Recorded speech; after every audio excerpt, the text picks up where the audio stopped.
Let's go. That's right. It is the Pearson Power Hour. And tonight we don't have Daniel. If we're gonna have an episode like this, we gotta have somebody from down on the bayou. I got my man Stephen Miller with me. How you doing tonight, Stephen? What's good, man? Man, I can't complain at all, man. Loving it. Thanks for having me Absolutely. on. Absolutely. Well, before I introduce our guest, this show is brought to you by Chinook Seedery. Steven, man, I'm gonna promote my least favorite flavor, dill pickle, but Ty Floyd's favorite flavor. So since we're doing an LSU episode, throw some dill pickle out there.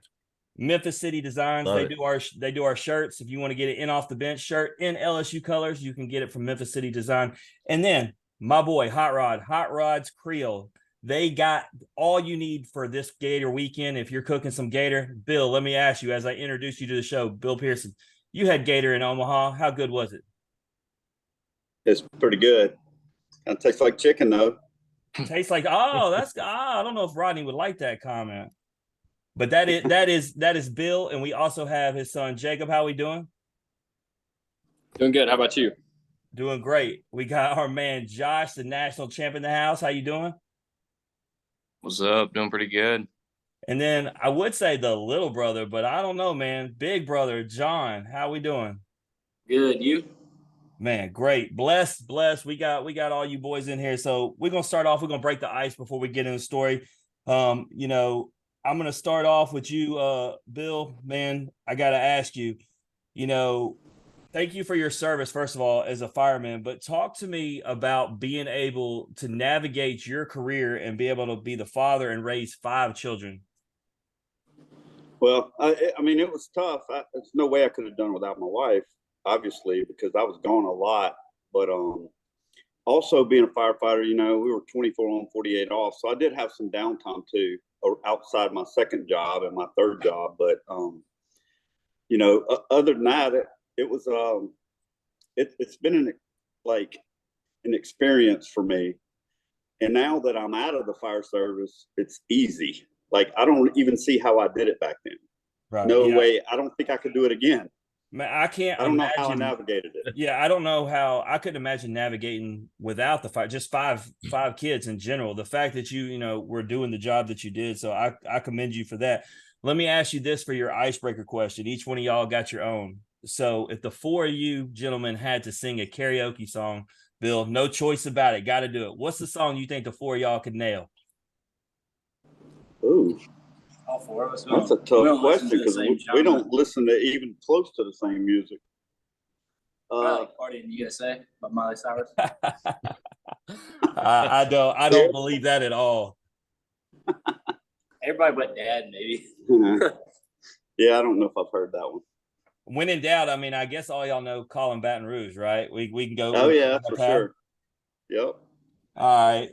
Jacob, let me go to you on an icebreaker. If you had your own sports show, you can have any guest, doesn't matter the sport. Who's the one person you'd want to interview?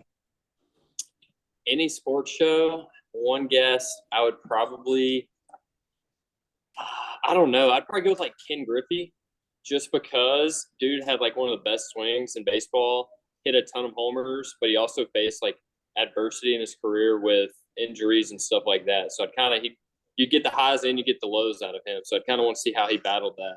Yeah, absolutely. Can't go wrong with the kid. Him and Frank Thomas were my favorite players growing up. So I would definitely tune into that. Josh, I gave you the fun one. I got to pick on you a little bit. And if you lie, I bet one of these boys can tell me the truth. Who was your celebrity crush growing up? I don't know if I'm allowed to answer. Recording. Lead the fifth. Going on. When I like Tom Brady. Yeah, I mean that's pretty. I'm not gonna say that. John, he's being no fun. John, who is it, man? Who's celebrity crush? Hit me with it. Scout. You guys are just afraid to answer this for real. All right, John, here's the question I had for you. Who's the greatest athlete all time in your mind? Mike Trout. Man, dude ain't even sniffed the playoffs, and that's the greatest athlete of all time? Jacob, what are you doing as a big brother, man, with this guy? Hey, you asked greatest athlete, you didn't ask greatest winner. He's an athlete, all right? He can jump, run, hit. He can do it all. He just can't – he ain't winning. Steven, we haven't got to your portion yet, but, man, jump in here. Can you – I know Jacob just said – didn't say winner, but in order to be the greatest athlete of all time, don't you have to have some sort of title? But I ain't watched a lot of those people play. I mean, I'm like that. Tom Brady's pretty freaking good, but my favorite all-time baseball player is Mike Trout, 100%. But that's like saying Tom Brady's also the greatest athlete because he won the most. True. There's no way. Steven, let me get your input. What do you think? See, with that type of question, is athlete is like so like just broad. I mean, very broad. Mondo is like the greatest athlete of all time because he takes a freaking pencil with a little eraser tip and runs as fast as he can and jumps 1,000 feet in the air and clears this beam. I mean, for me, it's simple, Steven, and I can't believe you wouldn't say this. It would be Bo Jackson, bro. Jackson. Yeah. But one more question. I'm going to turn it over to Steven. Let him get Deion Sanders is pretty good too, though. Oh, yeah, no doubt. I mean, the stories were he could backpedal faster than some teammates could run forward, and that's supposedly not a myth. But one more, and then I'll turn it over to Steven for some questions. Bill, coming back to you, I heard some rumors, and I need to know if they're true. I heard back in the day when Josh was playing Little League, he was hitting 300-foot bombs in coach pitch. Is that true? Oh, yeah. Yeah, it was – I could probably go through some of my old photos and show you, like Josh holding balls like this after a game, after a tournament from hitting homers. It's crazy. Yeah. Hey, did you guys know Coach Johnson, Josh? Do what? You guys know Coach Josh Johnson from West Ridge? Yeah, we do. That's probably one of my closest friends is he and I met when I was up at ULM, and we've been tight for probably 23 or 4 years or so now. But he gave me a little backstory on you guys and growing up and stuff. But Jake, hey, listen, about what age did you realize that you were special at baseball, and about what year did you start playing actually? I started playing when before I could walk. So I was very young. I know Dad had me probably on a tee when I was 9 months old, first standing up. But when I first remember playing, I was 5 in T-ball. I remember getting yelled at for doing simple mistakes. And then we really started focusing when we got into coach pitch and pitch machine. We knew something was there. And then when I got into high school, I really fell in love with it. I could see where the harder you worked, the more you got out. And that kind of propelled me into my pro career. Exactly. Hey, now when you guys started, or when you started, did you use the squishy ball for coach pitch, or were y'all using the hard ball then? I think we're using hard ball. Yeah, hard balls. So I don't know what year that like came into play when they started using the squishy ball and stuff, but yeah. Back when we started, it was like hard ball, just coach pitch at 5 years old and 3 swings. If you miss, hey, get out the way. But yeah. Let's see what we have next. Oh yeah, Josh told me this a little thing too. She said, "Did your mom? She make y'all run laps around the house back in the day?" We weren't allowed to go inside until it got dark outside, so it was like take us out the day.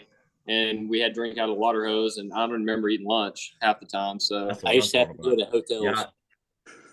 Well, we just chased fun around with airsoft guns the whole time. That's what I'm talking about. Just how competitive was that? The family. I mean, you boys. What do you mean was? They had a home run derby yesterday here at the facility. Don't ask. And they talked trash the entire time. I won the first time. Jacob beat me the second time. If I had to guess, it doesn't matter what it is. It doesn't matter. Yeah. I mean, so let me ask you, John, was it as simple as you won and Jacob said we have to do it again because he didn't win? No, it's just like when I get out of school thing, before lessons, we'll like have some sort of competition about every day. He lost the first time, but we're not going to get into that. No. He lost the first time. We ain't getting into that. Game, but he got smoked the second time. Bro, Steven, I'm so jealous. I had a 9-year-old or a sister that's 9 years older than me. I didn't have any kind of competition or fun like this. I just like watching them go back and forth. I wish I'd have had that. Yeah. And Yeah, so I was, speaking I of had a that, Josh, twin brother, but I didn't have any competition either. oh, throwing your brother under the bus. Didn't get the competitive I didn't have gene. anybody. I mean, I was just a single child. So, I mean, shoot, I was having to play against my shadow most of the time. So, But, you know, speaking of this competitive nature, you talk about, you know, think about iron sharpens iron. I want to come to you, Josh, you know, having your older brother, Jacob, obviously having your dad, you know, just how inspirational was it for you having both of them growing up playing baseball? Yeah, I mean, it kind of, I always, like we were talking about being competitive. I kind of always just wanted to be able to compete with Jacob. So you had asked Jacob like when he started taking baseball seriously. Like I would say my answer for that question was when Jacob started taking it seriously. I was like, well, I can compete with this dude, so I guess I'll start taking baseball seriously. And I mean, I would just say like it's just kind of molded my career as a baseball player. Just competitiveness with my brothers and my dad, and even Ashley. I mean, she'd be out there playing with us all the time too, and it's just kind of made me into the player I am today. Yeah, absolutely. And was it, I mean, you know, you always strive to want to be the best and y'all sit there and talk about competition, but being a younger brother, was it, you know, you just wanted to be as good as your brother, or was it really, you know, as competitive to the point, I want to be better than him? I would definitely, I would want to be better than him. Dang, Jacob. Yeah. He was coming for your neck instantly. And I want him to be better, but I'm just not Yeah. letting him do it. Yeah, that's right. Gotta just love that. Hey, the history of West Monroe with brothers and stuff is always the the youngest one is like the best one. Y'all think that'll be the case here or what? Probably so. I mean, he has a chance for sure, but he's definitely not the smartest one. Yeah. Yeah. I can swing it good though. There you go. Hey, do Jake and Josh, do you guys have a robe like Josh for last year at the state championship games pre-game?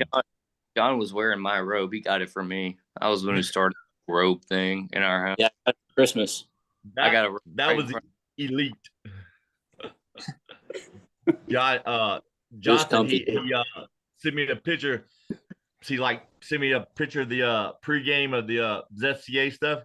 He was like, I don't know if they're gonna win or not, but I tell you what, John is as cool as a cucumber and is laid back. She said, check this out. And he sent me that picture of you in the robe. I was like, man, I said, that's elite there. That's elite.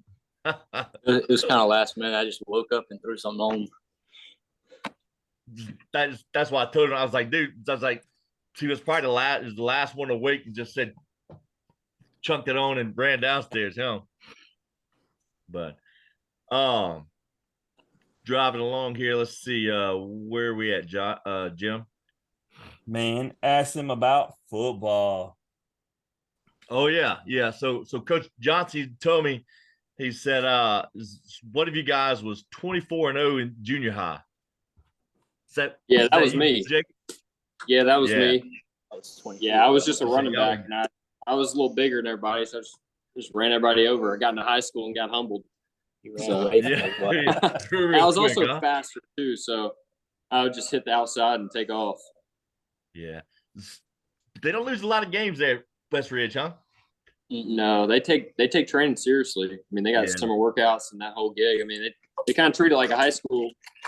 Yeah. Best thing about all that is kind of like it is at Curtis is down there is West Ridge is Good Hope. What's the other school? Riser. It's Riser. Yeah.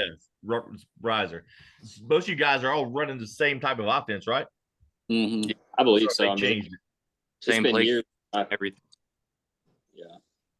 I tell you, Stephen, I remember meeting John for the first time a little over a year ago. And when they told me, you know, how good he was at baseball, my first thought looking at him was, that's a football player. What are you talking about? That's a grown man. Yeah. Crazy story. Last year, you guys, John, y'all came down and played Santa Mall. Remember that game? Kind of? Last year, high school. Maybe. Maybe. It was the baseball. Okay. Yeah. It was the repeat of the state championship game from, was that 22? Yeah, 22. Yeah. Yeah, I was behind the plate umpiring. He's the one calling Really? balls and strikes poorly, is what he's saying. Poorly, Yeah, yeah. that's what I heard. I tried swinging at first pitch, so he couldn't call that many bad pitches. Well, yeah. So I think the first one you hit, I don't know if it's landed yet, but you have stepped up to the plate, and I was like, man. So I said, this guy here's got to be like a linebacker or something. And I was like, holy shit. I was like, when you took that daddy hack, I said, no, that's a baseball swing. He's definitely been your biggest advocate of anyone I know. Like anytime there's a clip that's put out of you, he sends it in our LSU group text. So he's excited. I'm hoping, obviously projections show out, and we'll get to it later, John. But man, hopefully I see you in a purple goal. You don't skip us over. Oh, you will. You will. So I do have a question. I thought Steven might ask you boys. Obviously Jacob, you said you got humbled, but like, who was better at football, you or John? I would say John. I had bricks. I mean, I couldn't catch. All I could do was run. I did And both. whenever I quit growing and all them other dudes kept growing, it wasn't for me. Yeah. All right. So coming back to Papa Bear, Bill, man, talk to me. You're obviously, if you look at the background for those who are watching video, they see that y'all are obviously in a training facility. Talk to me about the Pearson Baseball Academy, when you started it and what all you guys offer and do there. So I've probably been doing like hitting lessons for probably 20 years, but we actually opened our own place, February? Last February, we opened our own place, which was a long time coming. And it's really blown up from the time we started in February till now. It's gotten insane. I really probably should be hiring people to come work for us just because we have so many people wanting to get here. But it's been really good and it's fun. I love every minute of it while I'm here. Yeah, absolutely. And obviously I seen the flyer, seen the ad coming up with you and the whole family, be doing it. How, awesome is it to be able to have your own boys doing the training and at the facility with you and working with a younger. Oh, it's so fun. It's kind of bad for me when all my boys are going playing and then I have to show up here by myself. I mean, I kind of want to, I like showing up and seeing my kids here and they're helping me. And it's kind of a family affair here, Yeah, absolutely. That's the best there. Well, I wanted to give you an opportunity also, you can't do all this alone. Obviously, I've asked you questions how you're able to, 5 kids, your job, you're obviously the baseball academy, give you a chance to shout out your wife, Anna, and, all that she does to be able to help you make this happen. She does all the legwork and I just go teach how to hit. That's how it works. We got a really good relationship with it like that. So, but I'm retired as a firefighter, so I'm just this full time now.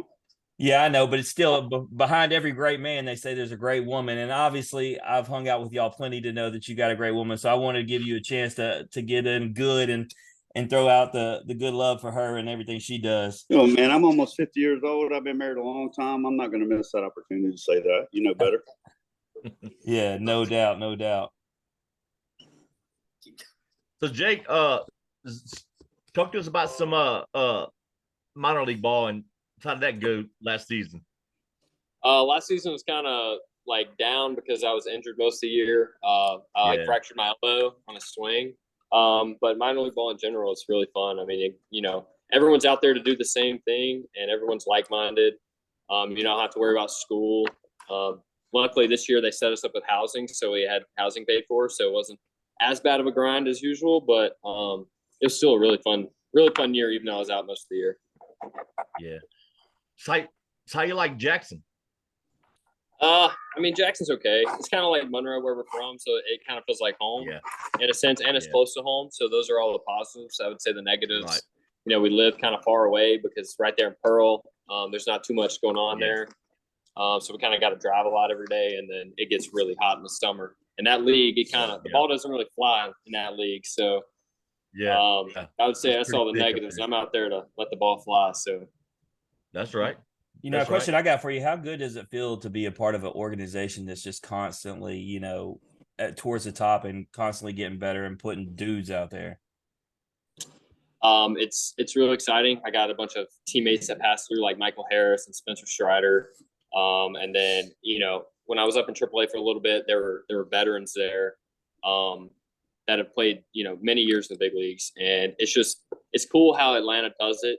I'll say the hard part for me is, not being one of their top guys or top prospect for them. It's kind of hard for me to move up, but I get to see all these superstars filter through and filter in front of my face, and I get to see how they train and how they act on the baseball field and how I can help use what they do to get me better. Yeah, I mean, Austin Riley he played at DeSoto Central, which is rock throwing distance from my house. He's a 2-time guest of the show, and he got sent down, obviously, and then there was even talks, last year of getting sent down, which it just really shows the hard work you got to put in, because even a guy who's a stud like that, being able to produce. But to your point, he got sent down that first time and then came back and was an absolute stud afterward. And really speaks to that organization and what they do with you guys. And like you said, all the guys coming through, Spencer Strider. And so, I mean, Atlanta, I don't think it's with the guys that y'all got in the farm system, the guys that are currently on the team. I don't think Atlanta's going anywhere. Obviously, it was a shock that they got beat by the Phillies. I'm surprised the Phillies didn't win at all with as hot as they were and knocking off Atlanta, who was the clear best team. But I think you're in honestly the best organization right now. It used to be, for me, I always thought the Cardinals, but they've kind of really fallen off. I'm not talking about just winning championships, but the good farm system really feels what Atlanta's got going on is really good. Yeah, with what Atlanta's built, I don't see them going anywhere anytime soon. That's right. Now, Jake, a little lower tier type question is what's the craziest or the best ballpark that you played at in minors? Ooh, there's so many different ballparks that have like different attributes to them. Right. Yeah, but like overall, I mean, there's several in the league I was in. I know Birmingham, Alabama is a really good park. That's probably like, yeah, outside of like MLB parks, Birmingham's super nice. Pensacola is super nice. And then in other leagues like Daytona, in the Midwest League is really nice. Yeah. I mean, there's just each park has its own qualities, but overall, it's really hard to say. I mean, they're all like Mississippi's huge. They got really big clubhouses, really big everything else. But then you get on the field, and the field's also huge, so you can't hit the ball. Like everybody can track everything down. So park is huge. That park is huge. So huge. Yeah. So I mean, as far as the ball flying, Biloxi, Mississippi. I mean, yeah, that ball flies there. Yeah. I love playing there. Yeah. So, and it's a really cool park with the casino in the background too. Super nice. Now, minor leagues have a lot of crazy logos and mascots. What's the craziest one that you've heard of? That I've heard of. Well, while he's thinking, I'm going to tell you, I want a hat for all of them. I want the whole minor league circuit hats. I want all of them. Baby Cakes. Yeah, I mean, the New Orleans Baby Cakes, I know they're not a team anymore, at least in affiliated ball, but the Baby Cakes, Iron Pigs, there's just so many. And I know the Mighty Muscles, that was a team I played for. That was just, there's a bunch of weird names, but they're all cool because like they represent the area. I mean, there's even so, I thought there was crazy weird ones, but when I was watching, they were posting about Chad Dallas, the Cheese from Tennessee, their AA team, and it said Chicken Nuggets literally across this thing, and I was like, they're literally called Chicken Nuggets. I was like, they will name a minor league team anything. And then you have they have specialty nights where you get to change the name of the team, and it's just it can be whatever. I mean, it goes far off. So, one of the interesting things, since you didn't go the college to pro route, is we hear these guys because, Steven asked the stadium, go into like an Alex box and going from playing in 14,000 people. And then you go to these minor league parks where it's so much less, and how it's a transition because you're going up, but yet it feels kind of weird. You're going backwards because you don't have hardly any fans there the same way you did in college. Yeah, so I went from high school, and later in my high school career, there was a lot of people at the games. And then getting into rookie ball, there was like 5. I mean, you'd show up and there would be 5 people there, and that would be it. And then And they might be your family, right? yeah, literally. And then I get into low A, and the Midwest League packs out. I mean, it's like they got really good crowds there. Some crowds, I mean, I know Daytona or Dayton. I think it's Dayton. It's Dayton. Yeah, they get like on certain nights they get like 10,000. So I mean, I'd say the average you up there. Yeah, true. But well, it's also how Midwest you if you advertise it when they do like the dollar beer, dollar hot dog, stuff like that.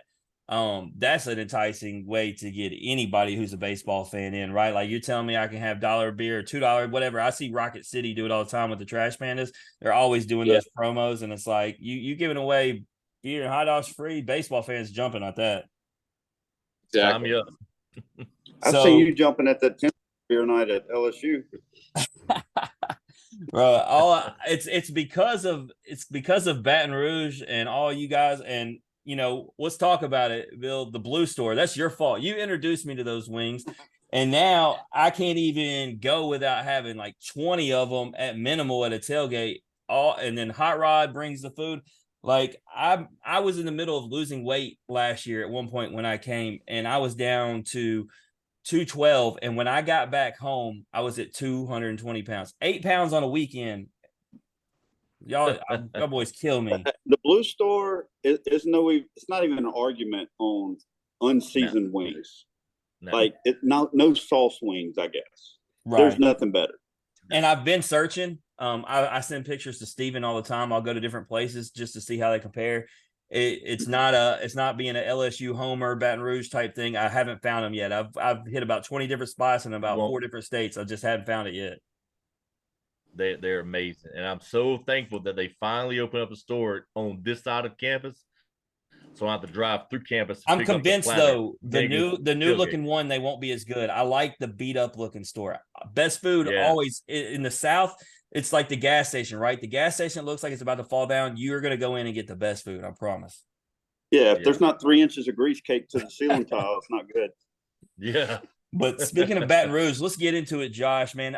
On a normal in off the bench episode, we get the full story. We're not doing that here. For you, man, the thing I want to know, was it always going to be LSU, or was there a possibility of going somewhere else? Yeah, I was pretty much always LSU. I remember it was before I ever even started high school when I committed to LSU. We were in North Carolina, me and Dad, and we were in the car about to walk in the hotel, and I get a call at the time. Nolan Kane on the phone and lets me know that they were going to offer me a scholarship.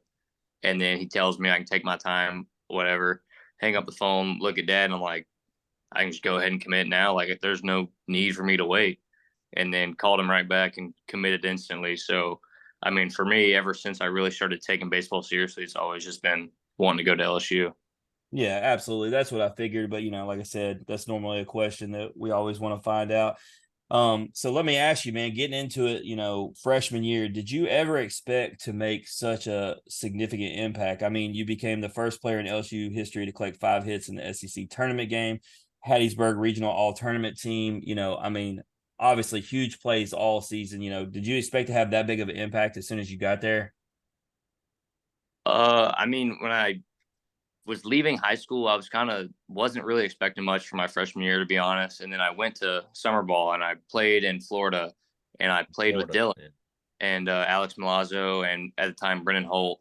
They were all on my team. And I mean, I felt like I was competing really well with all of them. So, I mean, my mentality completely changed going into my freshman year after leaving summer ball. It went from me kind of just being happy to be going to LSU and be on the team to I really want to compete for a starting job and play every day and be a guy at LSU. And I would definitely say that's when my mentality changes in summer ball that year. Yeah, absolutely. And then, it carries over to this past season. Obviously a lot of expectations for LSU. You guys clearly met them, but, I think about the group text that we have between me and Steven and 4 other LSU guys. And I remember the night that you hit the bomb against Georgia and our phones were blowing up, and Steven was one of those guys. And then I think about being with Bill and, clutch catches, home runs in Omaha. Like, I got to know, man, like, do you feel the ice water in your veins, brother? I don't know. I don't know. I guess I just really get locked in. I don't know what to say. I think it's just like coincidence that it happens at those times. Yeah, no, you're a very humble guy. You had a huge game. I forgot what game specifically in Omaha, and you were the first person my son came across to get an autograph, and I took a picture. And you were still just calm and cool. You would never know that y'all just won the game. Like, I'm not saying you weren't excited, but it just seems like you're a real calm, humble customer. You're not one that's going to sit there and brag about yourself. Yeah, I've always been kind of a mellow guy, not really overly like emotional about a lot of stuff. So, I mean, if you just see me grinning, that means I'm having a good time. You left that to John, who through just parts of this episode and being around him, he's gonna be the non-humble one of the family, I assume. Yeah. All right, last one I got for I'll you. tell you about Josh though, real quick. Like Josh has zero pulse. It doesn't matter what it is. He don't care. I'm not gonna say he don't care. He seems like he doesn't care. Nothing bothers him. And I'll use him as an example to all the guys I teach. Like, you have to be even keel all the time. And he's the perfect example of that. Nothing gets to him. Doesn't matter the situation. No matter how big, no matter how small, he's the same. And that's what I was saying. I mean, if you just look throughout his 2 years, man, so many clutch moments, and it wasn't even just from the offensive side. That catch, I mean, in Omaha, I mean, saving the game. So I mean, he's getting it done on all sides. With that, asking you, Josh, it's cool for us being, fans. But I'll tell you, being next to your dad, seeing the excitement that he gets, a part of that title, man, how good does it feel for you, man? Like being that you have a family full of, baseball players, you have your dad as your coach, being able to have that championship and share that moment with them. Oh yeah, it feels awesome. I mean, without all of them, I mean, I definitely would not be playing baseball at LSU right now. I mean, you can thank Dad's right arm for teaching all of us how to hit and throw in BP every day. But yeah, I'm surprised you got an arm left there, Bill, with all these guys you've had to throw to. Yeah, I mean, couldn't afford a pitching machine back then. Hey, I know. Do what you got to do. So if you were in a home run derby, Josh, you're saying like Dad would know right where to put it. Y'all would win that thing. Oh, I've done it twice. There you go. Matter of fact, I've only lost it once ever. Because the wind was blowing in 100 miles. And that's with the youngest one. Yeah, that was Dad hacks. All right. Let's run it back. There you go. So John, so y'all came up a little bit short last year, but other than winning the title again, what are some personal goals for you going into your senior year? Oh yeah. Well, we all set our goals every year, and Right. This year's Jacob set the tone for everybody. His senior year, I think he hit like 517 or something. So like my senior year, I just want to hit higher than that. And he hit like 13 bombs, so I gotta try to one up that as well. So I mean, do everything I can to help the team win, of course, but those are my personal goals. There you go. So I know you have a big rivalry against Washita, but outside of them, who is the one team that when you look on the schedule, you mentally circle it and you say, all right, I want to get them? Barb, but even though they're not on our schedule, we always like want to play them. It's our biggest rival. I mean, you could say Ruston is a rival just because it's in our district, but West Monroe's rival has been Barb, and it's probably always will be Barb. Shout out Gavin Guidry, baby.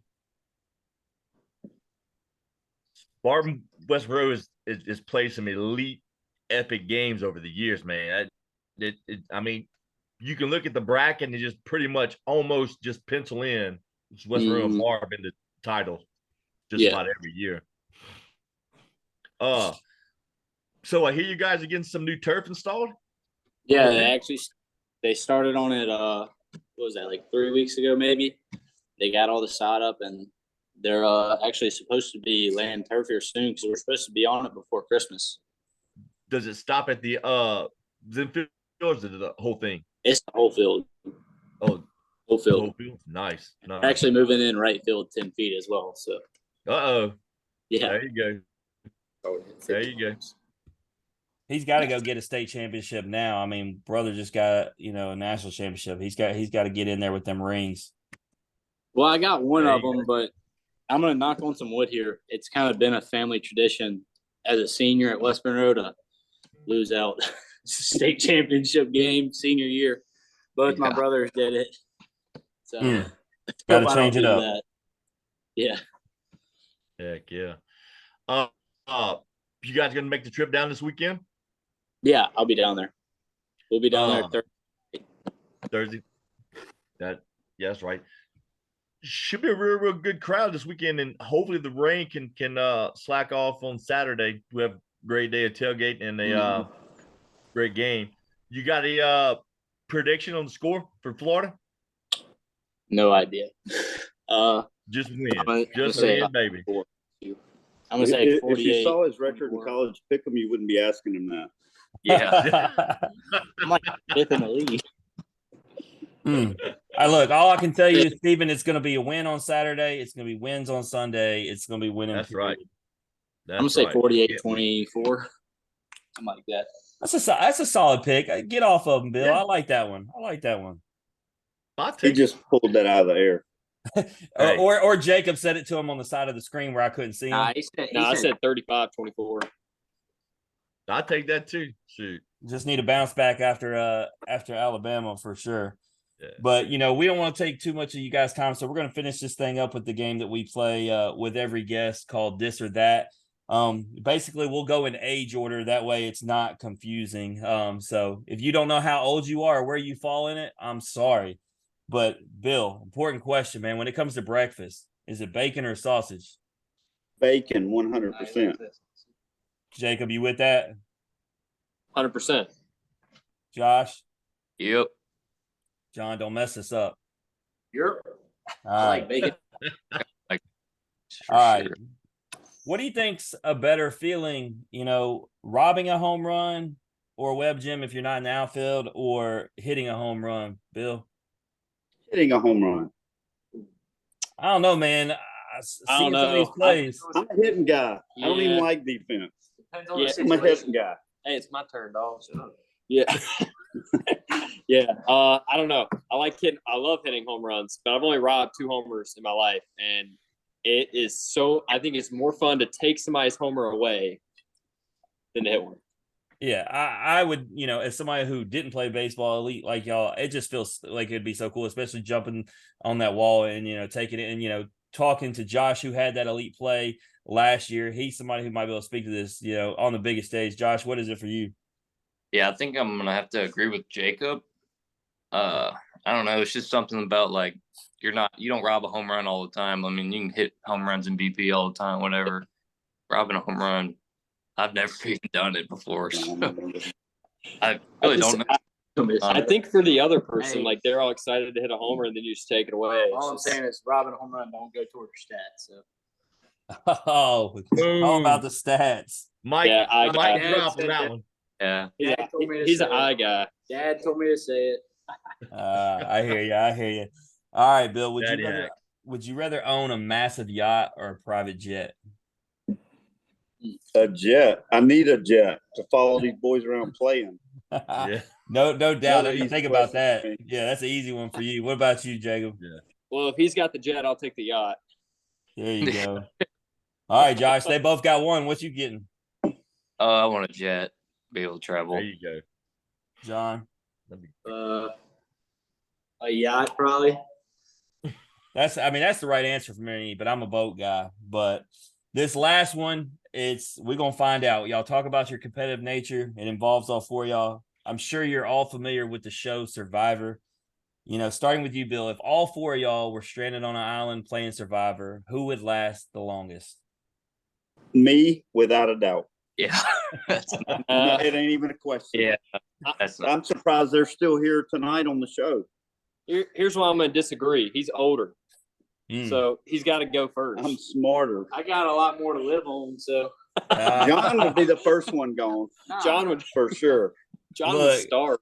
He's the Griffin Herring answer. Griffin and Gavin came on this show and we talked about being stranded on an island, and Griffin just came out and said, I would eat the person that's with me. And I was like, whoa. His dad texted me the next day and said, I'm glad my son could admit to being a cannibal on, the podcast. So, y'all can eat John when it comes down to it, since he's the biggest one. Josh, you're a competitor. Can you beat your dad? I don't know. I might rely on him to help me out a lot. Yeah, I think we'd all end up using each other, and then we'd just use John as catfish bait. I'd probably be stupid enough to take it too. Well, there you boys have it. Obviously, we've talked about the Pearson Academy. You guys check it out if you're in the Louisiana area. Even if you're not, seems like it's worth traveling to. Look what these guys are doing, obviously all producing.